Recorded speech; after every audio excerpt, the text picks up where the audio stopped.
Hello what's up guys, कैसे हैं आप सभी लोग। तो एक्सेल के पहले वाले कोर्स में जो है हमने सिर्फ यूज़र इंटरफेस को अच्छे से देखा था, अच्छे से घूरा था। हर चीज़ को बस हम घूरते जा रहे थे, कुछ हमें समझ में आ रहा था, कुछ नहीं आ रहा था। और आज क्या करेंगे, आज चीज़ों को समझने की कोशिश करेंगे और कुछ चीज़ें ट्राई करके भी देखेंगे, ठीक है। तो खोल लेते हैं अपनी ब्लैंक वर्कबुक। ये हमने अपनी ब्लैंक वर्कबुक को खोल लिया है, ठीक है। तो यहाँ पे देखिए, यहाँ पे एक सेक्शन है, इस पे A1 लिख के आ रहा है, ठीक है। ये जो जहाँ पे नंबर्स लिखे हुए हैं, इन नंबर वाले सेक्शन को कहते हैं रोज़, ठीक है। ये रो होती है हमारी। रो कैसे होती है? रो हमारी ऐसे होती है। ये क्या है? ये पूरी रो है। ये क्या है? ये 5th नंबर की रो है। ये क्या है? ये 7th नंबर की रो है, ठीक है। रो हमारी ऐसे जाती है, ऐसे लाइन से ऐसे, ठीक है। और कॉलम्स हमारे क्या होते हैं? ये हमारा C कॉलम है, ये हमारा E कॉलम है, ये हमारा D कॉलम है, ठीक है। तो ये रोज़ होती हैं, ये कॉलम्स होते हैं, ठीक है। रोज़ को काउंट किया जाता है या देखा जाता है नंबर से, ठीक है। नंबर से देखा जाता है। जैसे ये 6th रो है हमारी, ये हमारी 6th रो है, ये हमारी 3rd रो है, या इसे हम 3 नंबर की भी रो कह सकते हैं। ये हमारी 8 नंबर की रो है, ये 8th रो है हमारी, ठीक है। ये क्या है? ये हमारा G कॉलम है, G कॉलम है। ये हमारा D कॉलम है और ये शुरुआत का A कॉलम है हमारा, ठीक है। ये पूरा जहाँ तक चलता चला जाए, ये पूरा A कॉलम है, ठीक है। और ये पूरी हमारी, जैसे ये क्या है? ये पूरी 4th रो है, 4 नंबर की रो है ये। और हर सेल का अपना एक एड्रेस होता है, ठीक है। जैसे ये एक सेल है, इसका एड्रेस है D5। अब इसको D5 क्यों कहेंगे? क्योंकि ये D कॉलम में है और 5th रो में है, ठीक है। तो इस सेल का एड्रेस है D5। और देखिए यहाँ पे एड्रेस लिख के भी आ रहा है, इधर जो है एड्रेस लिख के भी आ रहा है। यहाँ पे मैं अगर क्लिक करूँ तो इसका एड्रेस है B2। B2 इसका एड्रेस क्यों है? क्योंकि ये B कॉलम में है और 2nd रो में है, ठीक है। इसका एड्रेस है D3, इसका एड्रेस है A1, इसका एड्रेस है A2, क्योंकि ये A कॉलम में है और 2nd रो में है। इसका एड्रेस है B3, ठीक है। तो आप समझ गए होंगे। ये जो है इसका एड्रेस है H6, इसका एड्रेस है G3, इसका एड्रेस है G8, ठीक है। इसका एड्रेस क्या है? इसका एड्रेस है F11, क्योंकि ये F कॉलम में है और 11th रो में है, ठीक है। और यहाँ पे लिख के भी आ रहा है कि क्या इसका एड्रेस है, ठीक है। और ऐसे देखें तो ये 11th रो है और F कॉलम है, तो ये क्या हो गया? F11 हो गया इसका नाम, मतलब इसका एड्रेस हो गया। एड्रेस कह लीजिए, नाम कह लीजिए, लगभग एक ही बात है। सेल का जो नाम है या एड्रेस है वो है, इसका एड्रेस है F7, ठीक है। अब देखिए, इसमें सेल में कुछ वैल्यू लिखते हैं। सपोज़ करते हैं मैं वैल्यू लिख रहा हूँ 12, कुछ भी अपने मन से वैल्यू मैं लिख दूंगा। और उसके बाद नीचे वाले सेल में मैंने वैल्यू लिख दी, चलिए 23 लिख दिया, वैल्यू लिख दी मैंने, ठीक है। अब मैं चाहता हूँ कि यहाँ पे इसका एडिशन आ जाए, यानी कि ये ऐड होके इसका सम आ जाए। कहाँ पे ले ले? यहाँ पे ले ले, यहाँ पे ले ले, इधर ले ले। चलिए यहाँ लेते हैं, नीचे वाले में एक सेल छोड़ के इधर लेते हैं। तो इधर हम क्या करेंगे? इसका एडिशन लेंगे। अब हमको एडिशन खुद करने की ज़रूरत नहीं है कि हम जो है ऐड करके जो है खुद लिख दें। इसका एडिशन होगा 35, वो हम खुद भी लिख सकते हैं, लेकिन हम ये काम एक्सेल से करवाएंगे। अब एक्सेल से करवाने के लिए हमें क्या करना पड़ेगा? हमें लिखना पड़ेगा इज़ इक्वल हमने लिखा, और हम यहाँ पे इस वाले सेल पे क्लिक करेंगे। क्लिक किया हमने और यहाँ देखिए B3 अपने आप लिख के आ गया, क्योंकि इसका एड्रेस क्या है? सेल का एड्रेस है B3। और हम चाहें तो मैनुअली B3 टाइप भी कर सकते हैं। जैसे मैं सब कुछ हटा देता हूँ, इज़ इक्वल लिखते हैं और B3 टाइप कर दिया। देखिए वो सेल अपने आप ही सिलेक्ट हो गया, ठीक है। और प्लस करना है। अब चाहूँ तो मैं क्लिक भी कर सकता हूँ और लिख भी सकता हूँ, तो मैं लिख देता हूँ B4। तो मैं क्या कर रहा हूँ? B3 में B4 प्लस कर रहा हूँ। अब जैसे ही एंटर दबाएंगे, ये देखिए एडिशन आ गया। और इस एडिशन को हम किसी भी सेल में ले सकते हैं। जैसे ये एक सेल है कॉर्नर में, मैं यहाँ पे ले सकता हूँ। मैं चाहूँ तो इज़ इक्वल इज़ इक्वल लिखना बहुत ज़रूरी है, ठीक है। अगर मैं इज़ इक्वल ना लिखूं, अगर मैं ऐसे लिख दूं B3 P3 प्लस B4 और इंटर दबाऊं तो कुछ नहीं होगा, कुछ भी नहीं होगा, क्योंकि एक्सेल को ये लग रहा है कि मैंने बस इसमें चीज़ें लिख दी हैं। लेकिन जैसे ही हम इज़ इक्वल लगा देते हैं, जैसे ही हम इज़ इक्वल लगाते हैं, वैसे ही क्या होता है कि वो उसको एज ए फॉर्मूला देखने लगता है। अब मुझे इसमें इज़ इक्वल लगाना है तो ये यहाँ नहीं टाइप करेगा, तो मैं क्या करूँगा, ये जो ऊपर बार दिख रहा है इसमें इज़ इक्वल लगा दूँगा।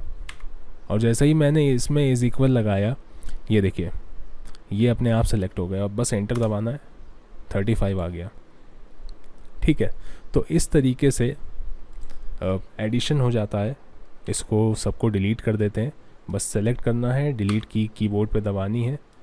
नीचे वाली वैल्यू आपने देखा होगा चेंज हो गई, क्योंकि जब यहाँ की वैल्यू डिलीट हुई तो वैल्यू ज़ीरो हो गई। अब इसमें फार्मूला वही लगा हुआ है B3 प्लस B4, लेकिन जब B4 में कुछ है ही नहीं तो वो क्या ऐड करेगा, है ना। अब देखिए ये वैल्यू अब ज़ीरो हो गई, क्योंकि इसमें फार्मूला अभी भी लगा हुआ है। अब हम इसको भी डिलीट कर देते हैं। जब हम इज़ इक्वल लगा के कुछ लिखते हैं तो एक्सेल समझ जाता है कि हाँ ये फार्मूला है, आप फार्मूला लिखने जा रहे हैं। तो जब भी आप इज़ इक्वल लगा देंगे, इज़ इक्वल का मतलब ये है कि हाँ अब आप फार्मूला लिखने जा रहे हैं, ठीक है। तो इस बात का आपको ध्यान रखना है। अगर आप इज़ इक्वल नहीं लगाते हैं, ऐसे ही कुछ लिखना शुरू कर देते हैं कोई भी फार्मूला, तो बस वो उसमें लिखा रह जाएगा, कुछ होगा नहीं, ठीक है। तो ये चीज़ ज़रूरी है। ओके, सो आप लोगों के लिए एक टास्क है, ठीक है। आपको एक छोटा सा बेसिक सा बिल बनाना है एक्सेल पे। तो कुछ मुश्किल नहीं है और बस मुझे फॉलो करते जाइएगा तो आपको आ जाएगा। तो सबसे पहले 2 हेडिंग्स डालेंगे, एक प्रोडक्ट और एक प्राइस, ठीक है। हाँ, कंडीशन ये है कि जैसा मेरा बन रहा है बिल्कुल वैसा ही बनना चाहिए आपका भी, ठीक है। कोई फ़र्क नहीं होना चाहिए उसमें। अगर मैंने प्रोडक्ट लिखा है तो आप भी प्रोडक्ट ही लिखेंगे, कुछ और नहीं लिखेंगे। और अगर मैंने कोई फॉर्मेटिंग लगाई है, मैंने अगर उसको नीले रंग से लिखा है तो आप भी नीले ही रंग से लिखेंगे, ठीक है। तो मैं ज़रा 2 हेडिंग्स लिख देता हूँ। तो मैं A1 सेल के अंदर हेडिंग लिख रहा हूँ। तो एक हेडिंग है प्रोडक्ट और दूसरी हेडिंग है हमारी प्राइस। अब मैं क्या करूँगा, मैं थोड़ी सी फॉर्मेटिंग करना चाहता हूँ इसके अंदर, ठीक है। तो इसके लिए मैं प्रोडक्ट सेल पे क्लिक करूँगा और ये जो बकेट है इसके इस आइकन पे मैं क्लिक करूँगा और मुझे पिंक कलर इसमें डालना है, ठीक है। तो पिंक कलर यहाँ पे कहीं दिया नहीं है, तो मैं क्या करूँगा, यहाँ पे मोर कलर्स पे मैं जाऊँगा और यहाँ पे 2 ऑप्शन होते हैं, एक स्टैंडर्ड होता है, एक कस्टम होता है। तो स्टैंडर्ड से मेरा काम चल जाएगा। पिंक ले लेते हैं और ये हमने पिंक कर दिया, ठीक है। और इसको भी कोई कलर देते हैं, तो इसको मैं ब्लू देना चाहता हूँ। तो ब्लू मुझको यहीं पे मिल गया तो मैंने ब्लू दे दिया, ठीक है। अब मैं चाहता हूँ कि दोनों का जो फॉन्ट है वो वाइट हो जाए, यानी कि सफ़ेद रंग से आए। अब वाइट मैं दोनों पे चाहता हूँ, अलग अलग तो चाहता नहीं हूँ। तो दोनों को एक साथ ऐसे सेलेक्ट करेंगे और इस ए पे जाएंगे जिसके नीचे ये रेड कलर की पट्टी बनी हुई है, ठीक है। और यहाँ पे बगल वाले एरो पे क्लिक करेंगे और यहाँ से वाइट ले लेंगे, ठीक है। तो ये हमने इसको वाइट कर दिया। तो ये हो गई हमारी हेडिंग, ठीक है। तो इस तरीके से कुछ फॉर्मेटिंग करते हैं हेडिंग के अंदर। अब यहाँ पे मैं प्रोडक्ट के नाम लिख देता हूँ, जैसे कि मैंने लिखा कीबोर्ड, ठीक है। कीबोर्ड मैंने लिखा तो मुझे ये लग रहा है कि कीबोर्ड तो चलिए इसके अंदर फिट हो गया, लेकिन अगर मैं कोई और प्रोडक्ट का नाम लिखूँगा तो हो सकता है कि वो ज़्यादा लंबा हो जाए, वो बाहर चला जाए। जैसे कि मैं अगर यहाँ पे लिखूँ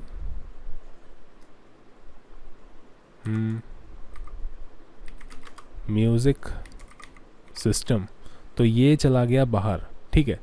तो अब इसके लिए क्या करेंगे, तो जहाँ पे ए लिखा हुआ है वहाँ पे माउस को ले जाएंगे, कर्सर को ले जाएंगे और इस लाइन पे जाएंगे, ये जो साइड में लाइन है। और जब हमारा कर्सर इस तरह का दिखने लगे, जिसमें लेफ़्ट राइट एरोज़ आने लगे, जब ऐसा दिखने लगे तो बस माउस पे क्लिक करना है और क्लिक किए रहना है और हम इसको आगे पीछे करके इसका साइज़ छोटा बड़ा कर सकते हैं, ठीक है। तो मैं थोड़ा सा साइज़ इसका बड़ा कर देता हूँ, ये मैंने बड़ा कर दिया। यहाँ पे मुझे म्यूज़िक सिस्टम नहीं लिखना है, मुझे स्पीकर लिखना है। म्यूज़िक सिस्टम बस मैंने इसलिए लिखा कि वो एक बड़ा वर्ड है और उससे आपको समझ में आए कि कैसे हम जो है कॉलम को स्ट्रेच कर सकते हैं, खींच के छोटा बड़ा कर सकते हैं। ठीक है, मैं फिर से करके दिखाता हूँ आपको। ये ऐसा हो गया, तो इस पर हमने क्लिक किया और इसको हमने छोटा कर दिया। ठीक है, इसको हम इतना बड़ा भी कर सकते हैं, इसको हम छोटा भी कर सकते हैं। ये सेम काम हम रोज़ के लिए भी कर सकते हैं। अगर मैं 1 पे क्लिक करूं और इसको ऐसे कर दूं तो ये देखिए, ये रो हमारी जो है ये साइज़ में थिक हो गई, थोड़ी सी चौड़ी हो गई, और इसको हम पतला कर देते हैं। ठीक है, तो ये सारी चीज़ें हैं। यहाँ पे कुछ और भी लिख देते हैं। मॉनिटर, स्पेलिंग गलत हो गई, मॉनिटर लिख दिया हमने, और क्या लिख दें, माउस। ठीक है, तो अभी इतनी चीज़ें रखते हैं। कीबोर्ड हमारा है 400 रुपये का, स्पीकर हमारा 500 रुपये का है, मॉनिटर हमारा 3500 रुपये का है, माउस हमारा 200 रुपये का है। ठीक है, अब हम सबका एडिशन करना चाहते हैं। ठीक है, तो यहाँ पे मैं लिख देता हूँ टोटल। ये हमने टोटल लिख दिया, और इस टोटल को हम थोड़ा सा बोल्ड कर लेते हैं। बोल्ड करने के लिए इस पर इसको सेलेक्ट करेंगे ऐसे, फिर यहाँ पे जो बी बना हुआ है उस पे जाएंगे और ये बोल्ड हो गया। अब यहाँ पे सबका एडिशन हम कैसे करेंगे, तो देखिए इसके 2 तरीके हैं। एक तो हम मैनुअली सारे सेल को ऐड कर सकते हैं, और दूसरा तरीका ये है कि हम ऑटो सम का यूज़ कर सकते हैं। ठीक है, तो मैं दोनों तरीके आपको दिखाता हूँ। हमने इज़ इक्वल लिखा, इज़ इक्वल लिखने के बाद मैंने क्लिक किया इस सेल पे, और उसके बाद मैंने प्लस लिखा, प्लस मैंने खुद ही लिखा। ठीक है, उसके बाद क्लिक किया इस पर, फिर प्लस लिखा, इस पर क्लिक किया, फिर प्लस लिखा, इस पर क्लिक कर दिया। जब सारे सेलेक्ट कर लिए मैंने, जब सब पे मैंने क्लिक कर लिया, तो उसके बाद एंटर दबा दिया, और ये देखिए सबका टोटल निकल के आ गया है ना। अब ज़रा मैं एक बार फिर से टोटल निकालता हूँ। तो टोटल निकालने के लिए मैं इसको हटा देता हूँ, तो इस पर क्लिक करके डिलीट बटन दबा के इसको मैंने डिलीट कर दिया। ठीक है, दूसरा तरीका क्या है, इज़ इक्वल एक फॉर्मूला है सम, और उसके बाद ब्रैकेट लगाएंगे और पूरी रेंज सेलेक्ट करेंगे। रेंज कैसे सेलेक्ट करते हैं, जैसे मैंने यहाँ पे क्लिक किया और अभी मैं क्लिक किए हुए हूँ, मैंने माउस से बटन हटाया है, मतलब बटन से अपना हाथ नहीं हटाया है ना, क्लिक किए हुए हूँ, और ऐसे ड्रैग करके नीचे तक मैं ले आऊँगा तो एक पूरी रेंज सेलेक्ट हो गई है यहाँ पे B2 से B5 तक। ठीक है, अब ब्रैकेट को क्लोज़ कर देंगे और उसके बाद एंटर दबा देंगे, तो इस तरीके से निकल आया। ठीक है, एक बार मैं आपको फिर से करके दिखा देता हूँ। इज़ इक्वल सम, यहाँ पे क्लिक किया, सॉरी अभी क्लिक नहीं करना था, इसको मैं हटा देता हूँ ज़रा। Is equal some bracket open. ठीक है, ब्रैकेट ओपन लिखना बहुत ज़रूरी है, नहीं तो ये फॉर्मूला काम नहीं करेगा। ठीक है, ब्रैकेट ओपन जैसे ही हम करेंगे, अब हम क्लिक कर सकते हैं। यहाँ क्लिक किया और क्लिक किए रहेंगे, पूरा पकड़ के नीचे तक ले आएंगे, तो यहाँ पे B2 से B5 तक एक रेंज सेलेक्ट हो गई है, और ब्रैकेट बंद कर देंगे, एंटर दबाएंगे, ये हमारा निकल के आ गया। अब मैं चाहता हूँ कि इस नीचे जो टोटल निकल के आया है, जो ये निकला, इसमें भी कुछ फॉर्मेटिंग कर दें। दोनों को ऐसे सेलेक्ट किया, ये फिल कलर में गए, यहाँ से कोई एक कलर ले लेते हैं, तो ये कलर मैंने ले लिया, और इन दोनों का कलर भी वाइट कर देते हैं। तो वाइट पहले से सेलेक्ट है फ़ॉन्ट कलर पे, तो बस फ़ॉन्ट कलर पे क्लिक करना है, और इसको भी बोल्ड कर देते हैं, तो हमने बोल्ड कर दिया। तो इस तरीके से हमारा ये बिल बन गया। आपको भी ये सेम बिल बनाना है बिल्कुल ऐसे ही। ठीक है, तो ये आपका टास्क है। ओके, सो यहाँ पे मैंने एक लिस्ट बना रखी है ऑलरेडी, और ज़रा इसका सम निकाल लेते हैं। तो टोटल कर लेते हैं, ये टोटल हमने लिखा, इसको कर देंगे बोल्ड, बोल्ड कर दिया इसको, और उसके बाद यहाँ पे फॉर्मूला लिख देते हैं, इज़ इक्वल सम ब्रैकेट, पहली वाली वैल्यू लिखी है C2 में। ठीक है, C2 लिखा हमने, और C2 के बाद लगा देंगे कोलन, उसके बाद C5, ठीक है। तो ड्रैग करके भी लिख सकते हैं और ऐसे भी हम डायरेक्ट भी लिख सकते हैं, मतलब ड्रैग करके भी सिलेक्ट कर सकते हैं और लिख के भी कर सकते हैं। और ये टोटल आ गया। अब मैं आपको एक चीज़ और बताता हूँ, अगर आपको एक्स्ट्रा रो इंसर्ट करनी है बीच में या एक्स्ट्रा कॉलम इंसर्ट करना है तो वो आप कैसे करेंगे, ठीक है। सपोज़ करिए यहाँ पे आपको एक प्रोडक्ट और ऐड करना था, कीबोर्ड, ठीक है। आप भूल गए, लेकिन आपको बाद में याद आया कि प्रोडक्ट तो हमने ऐड ही नहीं किया है, तो क्या आपको ये सब कुछ फिर से बनाना पड़ेगा? तो ऐसा नहीं है। हम क्या करेंगे, कहीं पे भी 4 नंबर पे या 5 नंबर पे राइट क्लिक कर देते हैं। सपोज़ करते हैं हमने 4 पे राइट क्लिक किया, ठीक है। 4 पे राइट क्लिक किया और एक हमारे सामने खुल के आएगा ऑप्शन, और उस पर हम इंसर्ट पे क्लिक कर देंगे, ठीक है। इंसर्ट पे लेफ़्ट क्लिक करेंगे तो देखिए बीच में क्या हो गया, एक एम्प्टी स्पेस आ गया। जो 4 नंबर पे जो चीज़ें थी वो नीचे चली गई 5 नंबर पे, ठीक है। और 4 नंबर क्या हो गया, खाली हो गया। और अगर यही चीज़ हम 5th नंबर पे करते, यानी कि 5 नंबर पे करते, तो 5 नंबर से 6 नंबर पे चीज़ें चली जाती और 5 खाली हो जाता, ठीक है। तो अब हम यहाँ पे क्या करेंगे, कीबोर्ड ऐड कर देते हैं। कीबोर्ड हमने कर दिया ऐड और इसको प्राइस दे देते हैं 500। 500 में प्राइस इसलिए दे रहा हूँ कि मुझे देखना है कि नीचे टोटल चेंज होता है कि नहीं। तो टोटल जो है वो अपने आप चेंज हो गया, हमको इस फार्मूले में कोई चेंजेस नहीं करने पड़े। ये फार्मूला अपने आप जो है अपडेट हो गया।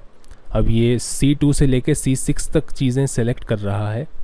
अगर मैं कोई और एक्स्ट्रा प्रोडक्ट डाल दूँ, जैसे मैं 6 नंबर पे इंसर्ट करता हूँ और एक प्रोडक्ट और डाल देते हैं UPS, ठीक है। इसकी कीमत रख देते हैं 3000 रुपये। 3000 रुपये इसकी कीमत हमने रख दी, ठीक है। तो टोटल हमारा अपडेट हो गया। अब मान लेते हैं हमको एक्स्ट्रा कॉलम ऐड करना होता, तो वो कैसे करते? तो ये जो ऊपर ABCD लिखा हुआ है यहाँ पे राइट क्लिक करके इंसर्ट कर देते। जैसे मुझे प्रोडक्ट और प्राइस के बीच में कुछ ऐड करना है, सपोज़ करते हैं सीरियल नंबर ऐड करना है, ठीक है। तो मैं C पे राइट क्लिक करूँगा और जैसे ही मैं इंसर्ट करूँगा C पे जो कुछ भी लिखा हुआ है वो D पे शिफ्ट हो जाएगा और C खाली हो जाएगा, ठीक है। ये राइट क्लिक किया, इंसर्ट किया, ये देखिए जो कुछ C पे लिखा हुआ था वो D पे आ गया और ये खाली हो गया। तो यहाँ पे लिख देते हैं सीरियल नंबर, ठीक है। और यहाँ पे मैं 1 लिखूँगा, यहाँ पे मैं 2 लिखूँगा और मुझे ये पूरी गिनती लिखनी है, लेकिन मैं पूरी गिनती नहीं लिखूँगा, मैं बस इन दोनों को ऐसे सेलेक्ट करूँगा और यहाँ पे जो एक छोटा सा स्क्वायर बना हुआ है इस पे अपना कर्सर मैं ले जाऊँगा और जब मेरा कर्सर जो है वो वाइट प्लस वाले सिंबल से ब्लैक प्लस वाले सिंबल में कन्वर्ट हो जाएगा, तब मैं लेफ़्ट क्लिक करूँगा और लेफ़्ट क्लिक करके ऐसे ड्रैग कर दूँगा, ठीक है। और ये नंबर्स अपने आप आ गए। और ये चीज़ बहुत सारी चीज़ों पे अप्लाई होती है। सपोज़ करिए यहाँ पे मैंने लिखा सन, यहाँ पे मैंने लिखा मन, यानी कि संडे वाला सन लिख दिया, मंडे वाला MON लिख दिया। पहले मैं दोनों को ऐसे सेलेक्ट करूँगा, जब मेरा जो कर्सर है उस पर जो प्लस है वो थिक एंड वाइट है, तो दोनों को ऐसे सेलेक्ट किया। अब ये जो कॉर्नर में छोटा सा ग्रीन स्क्वायर है इस पर कर्सर रखा, जब कर्सर ब्लैक हो गया तो क्लिक करके ऐसे नीचे तक ड्रैग कर दिया और ये देखिए संडे से लेके सैटरडे तक के वीक्स आ गए। मैं इसको और भी नीचे ड्रैग कर सकता हूँ, लेकिन उससे ये होगा कि वीक्स जो है वो रिपीट होते रहेंगे, ज़्यादा कुछ नहीं होगा, ठीक है। तो वीक्स जो है हमारे रिपीट हो गए। अब हम जनवरी फरवरी के लिए भी ये काम कर सकते हैं, चाहे तो पूरी स्पेलिंग लिख दें, चाहे तो आधी अधूरी लिखें, जैसे मैं खाली ये लिख रहा हूँ, ठीक है। तो 2 चीज़ें मैंने लिखी, 2 चीज़ें से एक्सेल को आइडिया लग जाता है कि ठीक है मैं क्या लिखना चाह रहा हूँ, और वो खुद ही गेस कर लेता है और उसका गेस जो है एक्यूरेट होता है। जैसे ये देखिए एक मंथ और बढ़ा देते हैं, दिसंबर तक हो गया, ठीक है।